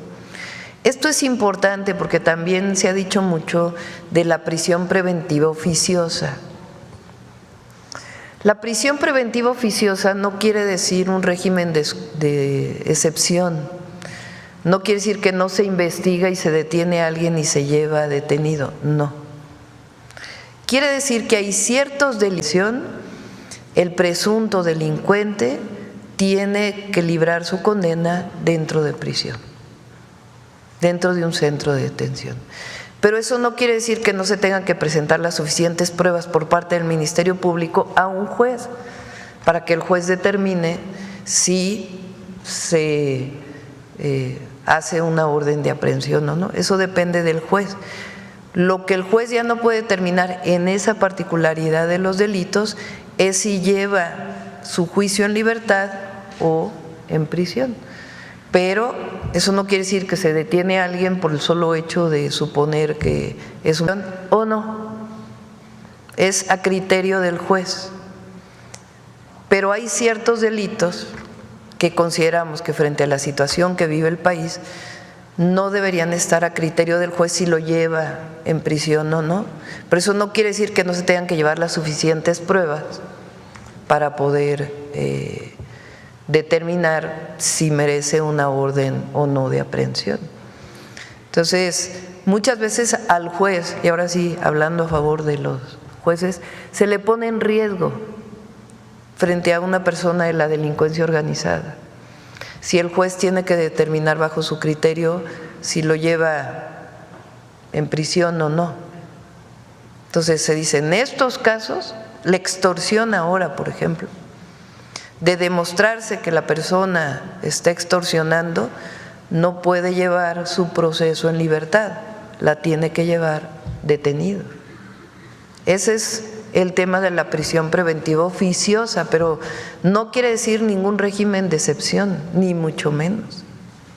Bien, precisamente sobre esta situación de colusión entre autoridades y entre algunas autoridades y grupos criminales, hay un informe sobre la democracia, en este caso, que analiza datos de decenas de países, entre ellos, por supuesto, México. Es del Instituto de Variedades de la Democracia, es de una universidad de Suecia, en donde participan también expertos de todo el mundo para ver los niveles justo de democracia. En algún punto lo que ellos mencionan es que, bueno, primero ubican a México como en un episodio de autocratización democratización a partir de 2023, es decir, que sí tuvo un periodo de democracia, pero que está hacia una zona gris. En algunos de los puntos que menciona es que en esto se debió principalmente a la situación de inseguridad que viene de sexenios anteriores, pero con las decisiones que se tomaron, por ejemplo, desde el sexenio de Calderón hasta el anterior, lo que concluye un poco es que se tiene como la misma estrategia en torno al tema de delegar las cuestiones de seguridad pública a las Fuerzas Armadas. Eso mencionan desde Calderón con el tema de la declaración de guerra contra el narcotráfico, incluso hasta el sexenio pasado con el uso de las Fuerzas Armadas.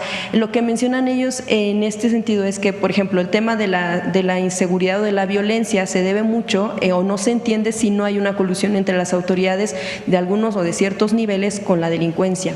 Sin embargo, también lo que mencionan es que lo que influye en el tema de la democracia son las decisiones que toman los gobiernos. En este caso, lo que menciona es que es el cómo se hizo, ¿no? Por ejemplo, dicen la autocracia por este tema de querer acaparar las decisiones incluso del propio legislativo o del judicial a partir de decisiones que tomaron, por ejemplo, de la adscripción de la Guardia Nacional a las Fuerzas Armadas, etcétera. Primero preguntarle si usted observa estos claroscuros que mencionan no solamente en la región América Latina, sino en México, con este tipo de decisiones de cómo se hicieron, es decir, para poder tomar algunas de las determinaciones desde el sexenio anterior, que se necesitó, por ejemplo, la reforma judicial, que se necesitó, por ejemplo, tener 2/3 partes del legislativo, y que eso al mismo tiempo implica, según mencionan estos análisis, que se puede socavar la democracia. Que me digan qué país en Europa no busca que… Ellos tienen régimen parlamentario, muchos de ellos, no todos, pero tener la mayoría. O sea, un proyecto político busca tener la mayoría en los congresos. Acaba de ser la elección en Estados Unidos. ¿Qué buscaba el Partido Republicano? Pues tener mayoría en la Cámara Baja y en la Cámara Alta. ¿Qué buscaba el Partido Demócrata? Pues tener mayoría en la Cámara Baja y en la Cámara Alta. ¿Qué busca cualquier proyecto político en cualquier país? ¿O a poco un proyecto político en un país dice, bueno, yo propongo que yo gane la presidencia, pero que la Cámara de Diputados y Senadores la gane otro partido para poder que una entidad que hace un índice nos diga que somos democráticos? Pues no. Es evidente que cuando hay un proyecto de nación que se le presenta al pueblo para su decisión, pues uno busca tener la mayoría en la Cámara de Diputados y en la Cámara de Senadores. Lo que pasó ahora es que con las leyes electorales actuales, pues ganamos la mayoría calificada, que se sorprendieron muchos, pero así fue. Entonces, ¿por qué eso quiere decir autoritarismo? ¿En dónde? ¿En qué país? Autoritarismo es que hubiera represión. Autoritarismo es que no hubiera libertad de prensa, que por cierto fue el Día Nacional del Periodista, muchas felicidades, creo que ayer o antier, ¿verdad? Ayer. Autoritarismo sería que reprimiéramos una manifestación cuando se hace, pero sencillamente la Cámara de Diputados, un proyecto de nación está votando pues por aquello en lo que cree. Entonces, ¿de cuándo acá eso es? Eso es por un lado. Por otro lado,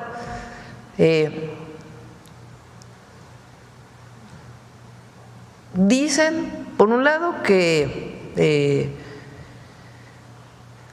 critican pues que hay inseguridad en México, violencia.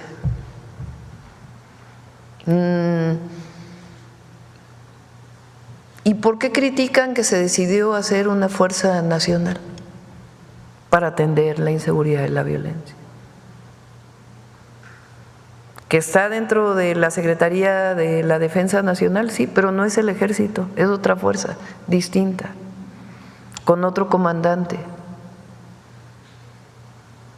que tiene sus propias características. Eso sí, tiene la disciplina, la lealtad con la que se forman los soldados, las soldadas. Entonces, ¿cuáles son los criterios para decir que en México no hay democracia? Que desapareció el INAI, bueno, no desapareció la transparencia, desapareció un organismo que se había dedicado a la corrupción, entre otras cosas. Entonces, habría que ver, pues, no pretendo desacreditar, pues, pero ¿qué es lo que toman en cuenta? ¿Y quiénes hacen estas evaluaciones y bajo qué criterios? Porque es lo mismo cuando un primer ministro en Europa tiene 16 años en el poder, como lo fue Angela Merkel. Por cierto, estoy leyendo sus memorias, muy interesantes.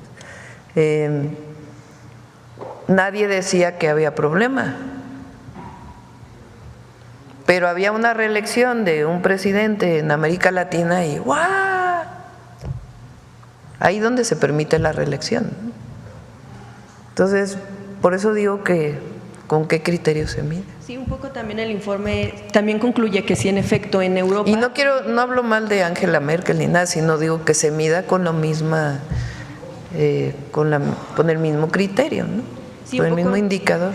Ajá, también el tema, bueno, lo que mencionan es que sí, en efecto, en Europa sí ha tenido más retrocesos que los avances que se han podido tener incluso en la región de América Latina. Y también incluso han mencionado que mientras no se tuvo, por mencionarlo de alguna manera, la mayoría en las cámaras, lo que se hizo, por ejemplo, en el caso de México, es un abuso de los decretos para que presidenciales, que sí, en efecto, son una facultad, pero que se tuvo un abuso de ese uso de decretos para poder llevar a cabo algunas de las iniciativas o algunas de las estrategias que tenía el… Pues sí, pero no dicen que había una Suprema Corte de Justicia que quería legislar. Pues hay que poner todo en contexto, ¿no? Porque se aprobó una ley eléctrica en el Congreso y la Suprema Corte de Justicia de la Nación le echó para atrás, sin argumentos. Entonces, ¿por qué no dicen cómo actúa la Corte, por ejemplo? Y qué bueno que ahora se va a elegir por voto popular. ¿O eso no es democracia? Por eso yo digo, y lo sostengo, que somos el país más democrático. Fíjense, decían de los vapeadores, ¿no? Que ¿cómo que se iban a prohibir? Leí que creo que en Bélgica, ¿no? Ya se prohibieron los vapeadores. Así al ratito van a ver que va a haber otros países que van a elegir la Corte. Bueno, precisamente, Presidenta, sí. Nada más hablando del Poder Judicial y finalmente, todavía en agosto del año pasado, el expresidente Andrés Manuel López Obrador había enviado a la ministra presidenta Norma Piña un oficio para resolver ya el caso de Ricardo Salinas Pliego. Lo que ahora se sabe también en estos días es que el equipo legal de Grupo Electra pues logró mantener en el limbo esta resolución para el pagar más o casi 35,000 millones de pesos.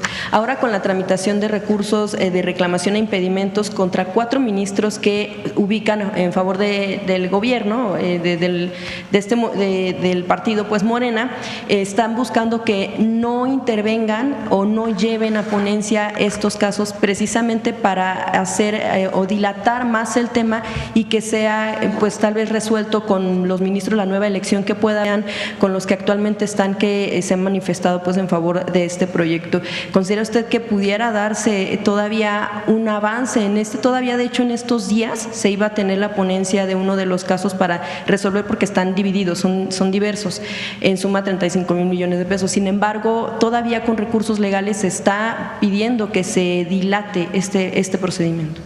Pues sería muy bueno, una buena acción de la Corte. Vamos a esperar, pero sería muy bueno. Ellos y ellas se van bueno, el ministro Aguilar ya dejó cumplió pues con su periodo, y los otros ministros y ministras, si no participan en la elección, se van en agosto, porque en 1 de septiembre entrarían los nuevos miembros del Poder Judicial. Entonces, pues tienen todavía algunos meses para resolver a favor de el pueblo y de la nación. Bueno, vamos a cerrar con Diego, ¿por qué no les platicas además que hoy a dónde vamos en la noche? Sí. Bueno, en principio, Presidenta, compañeras y compañeros del equipo de gobierno, amigas y amigos de los medios, con una felicitación también por el Día de la Libertad de Expresión.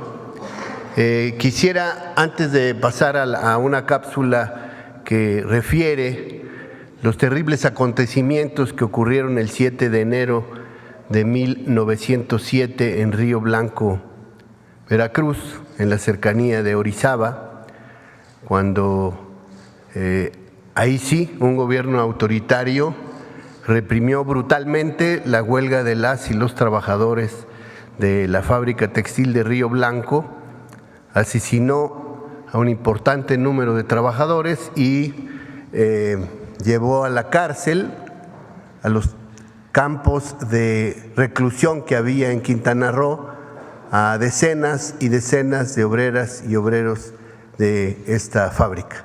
Antes de ello, invitarles, lo ha planteado la Presidenta, a que a partir de mañana todas y todos los mexicanos puedan acercarse al segundo piso del Museo Nacional de Antropología. El Museo Nacional de Antropología también tiene su segundo piso, en el que vamos a presentar de una manera mucho más cercana, mucho más vital de lo que teníamos anteriormente, la grandeza y diversidad cultural de México, sobre todo la fuerza y la diversidad de las culturas originarias de este país, de las culturas vivas, de nuestros pueblos indígenas, de nuestras comunidades afromexicanas y en general lo que representa la enorme fuerza cultural de los pueblos originarios, comunidades afromexicanas y en general las culturas que hacen a esta nación una nación pluricultural, una nación que además recientemente, a finales de septiembre, introdujo en la Constitución Política de los Estados Unidos Mexicanos el reconocimiento de los pueblos y comunidades indígenas y afromexicanas como sujetos de derecho público. Hoy en la noche vamos a estar con la Presidenta, con la Jefa de Gobierno, con miembros del gabinete, con los medios de comunicación, con la comunidad del Instituto Nacional de Antropología e Historia y con muchos pueblos de diversas entidades federativas. También vendrán varias y varios gobernadores de estas entidades en esta fiesta de los pueblos de México. Vamos entonces ahora a pasar la cápsula sobre este acontecimiento, que es muy importante que recuperemos la idea de que el pensamiento y la ética que impulsa la transformación de nuestro país, que hemos denominado humanismo mexicano, se nutre, por un lado, se ha dicho, de los valores, los saberes, los referentes simbólicos de nuestras culturas originarias, pero también de las gestas que ha desarrollado el pueblo de México a través de estas ya 4 transformaciones de su vida pública y que han costado muchas veces la vida de muchas hermanas y hermanos que luchan por una mejor sociedad. Adelante.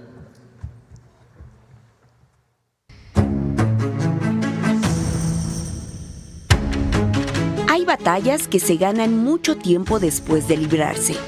Las y los obreros de la fábrica de Río Blanco son un ejemplo de lucha por la dignidad. A pesar de que los dueños les prohibían organizarse, se coordinaron para combatir las miserables condiciones laborales en las que trabajaban. Jornadas de más de 14 horas, salarios de hambre, multas injustas. Pero la dignidad es una conquista colectiva. Primero mártires que esclavos. Es la madrugada del lunes 7 de enero de 1907. Son las 6 de la mañana y algunos trabajadores buscan ingresar a la fábrica de Río Blanco, pero las mujeres lo impiden. Forman hileras en la puerta principal y les gritan: Muertos de hambre, sinvergüenzas, miserables. Las consignas se transforman del abajo la dictadura, muera Díaz, al viva México y viva Juárez. Luego, bajo el mando de Margarita Martínez e Isabel Díaz, un contingente se dirige a la tienda de Raya. La justa furia popular se lanza contra los símbolos de la opresión. Se desata la violencia y los empleados del establecimiento disparan a la multitud y matan a un obrero. Enardecidos, los obreros saquean y queman el lugar. Después avanzan contra las cárceles y el Palacio Municipal. Comienza una espiral de represión brutal.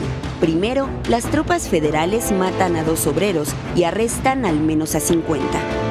Los trabajadores se reorganizan y avanzan de nuevo. Y de nuevo las balas. Al final del día, el régimen porfirista asesina a 18 trabajadores. Los que logran escapar son perseguidos y ejecutados de manera sumaria. La violencia represiva continúa en los siguientes días. El miércoles 9 son fusilados 6 trabajadores frente a sus compañeros. Entre los asesinados están los líderes del Círculo Obrero, Manuel Juárez, Rafael Troncoso y Rafael Moreno. Al final de los sucesos de 1907, las cifras de asesinados se ubican entre 50 y 75, aunque según la publicación El Diario, los muertos fueron centenares y los cuerpos llenaron varios furgones de ferrocarril y fueron tirados al mar. 225 obreros y obreras fueron enjuiciados por incitar a la violencia.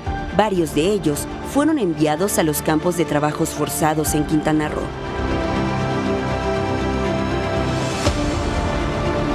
La masacre a las y los trabajadores de Río Blanco y otras fábricas de Orizaba no fue una derrota definitiva para la clase obrera. Al contrario, su justificada lucha, dignidad y heroísmo mostrados nutrieron la lucha contra la dictadura, inflamaron la Revolución Mexicana, brindaron los argumentos con los que Francisco Múgica defendió el artículo 123 de nuestra Constitución.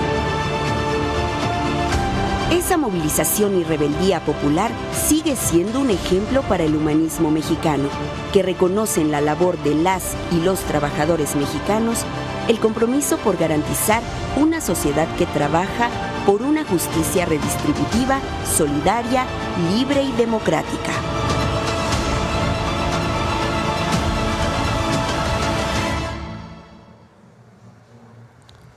Gracias.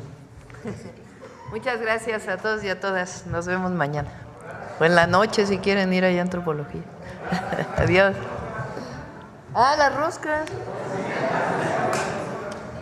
Ya se hizo tarde.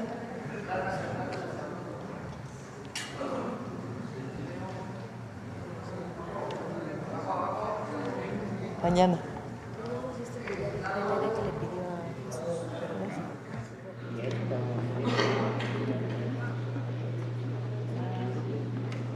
Ah, ¿por qué no me dices dónde son hoy los foros?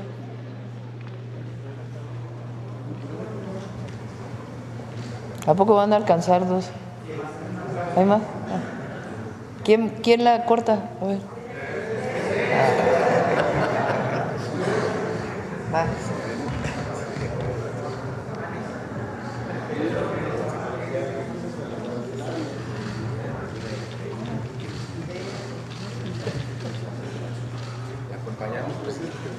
Vénganse. A Mario.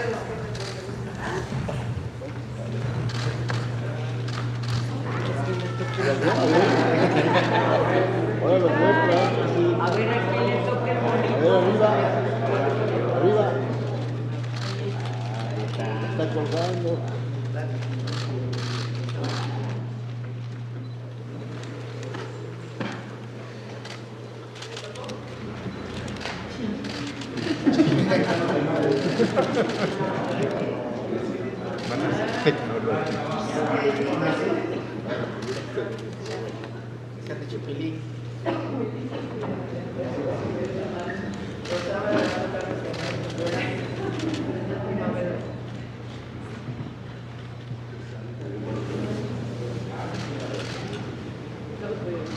¿Pueden ir ustedes?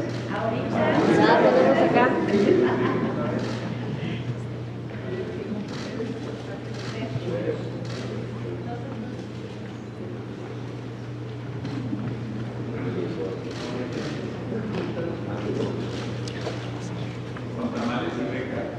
Exacto.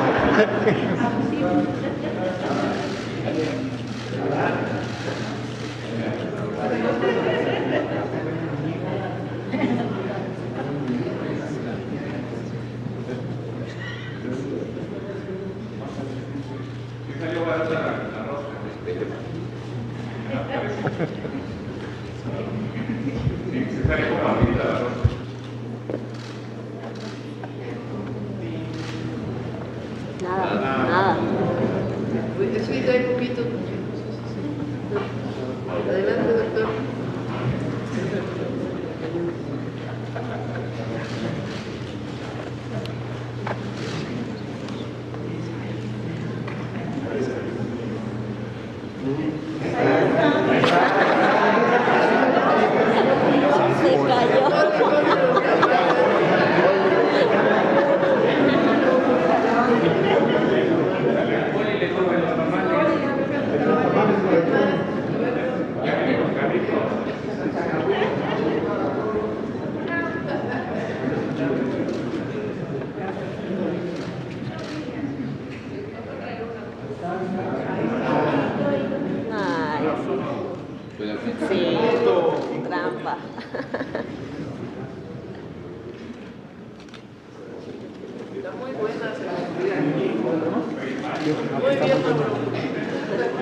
Palomita.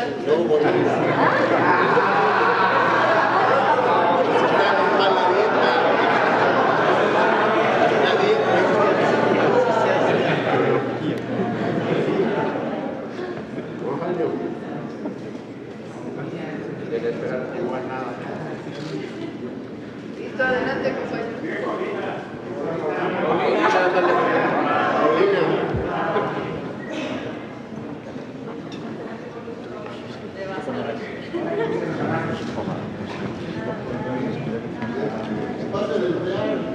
Alfonso también. Si usted.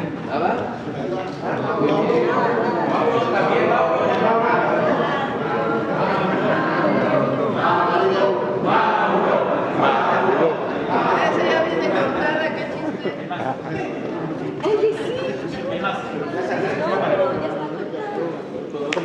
Bueno, la ciencia pagará los tamales. Nos vemos.